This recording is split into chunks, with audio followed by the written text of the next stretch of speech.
베드로의 고넬료 간증 이후 사도행전은 이방인 최초 교회가 설립되는 이야기로 전환됩니다. 스데반의 순교 사건이 촉발되어 흩어지게 된 헬라파 신자들 일부는 베니게와 구브로 그리고 수리아 안디옥에 이르기까지 말씀을 전합니다. 그들은 환경과 상황을 초월해 복음의 능력을 입증하고 있었습니다. 말 그대로 이름도 모르는 사람들, 성경의 표현대로라면 흩어진 자들 몇 사람입니다. 헬라인에게 복음을 전한 것입니다. 이방인입니다. 예수를 전파하자 수많은 사람들이 믿고 돌아왔습니다. 이쯤에는 베드로가 지중해변을 끼고 순회하며 이방인에게도 복음을 전했던 것이 이해받던 상황이었습니다. 이 소식을 접한 본교의 격인 예루살렘 교회는 이방 지역 안디옥의 교회 공동체를 돌보도록 바나바를 파송합니다.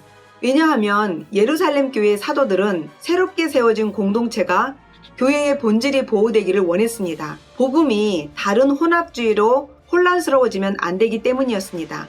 그래서 그 이전에도 빌립이 사마리아를 개척했을 때는 베드로와 요한이 직접 방문했던 것입니다. 예루살렘 교회에서 수리아 안디옥 교회로 파송받은 바나바는 헬라파로 추정합니다. 레위인이고 요셉이라는 유대인의 이름을 가졌지만 수리아 안디옥 맞은편 섬인 구브로 출신이었습니다. 바나바는 이방인들이 동질감을 느끼기에 적합한 인물로 판단한 것 같습니다.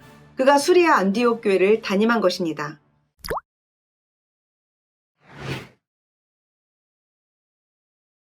이방 땅에 세워진 교회를 두고 바나바는 함께 사역할 한 사람을 떠올렸습니다. 수리아 안디옥과 가까운 다소에서 긴 세월을 머물고 있던 사울을 찾아갑니다. 그가 유대교에서 기독교로 전환한 이후 충분히 자기 설득의 세월을 보냈다고 확신한 것 같습니다.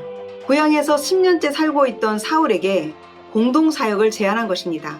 결국 이 둘은 수리아 안디옥 교회에서 1년간 열심히 말씀을 가르쳤고 그 제자들이 최초로 그리스도인이라는 호칭을 얻게 되었습니다.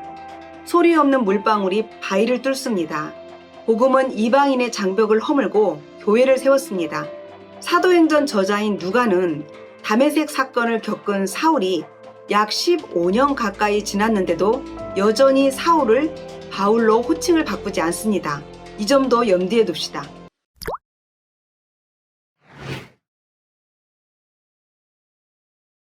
그런데 예루살렘 교회가 다시 공경에 처합니다.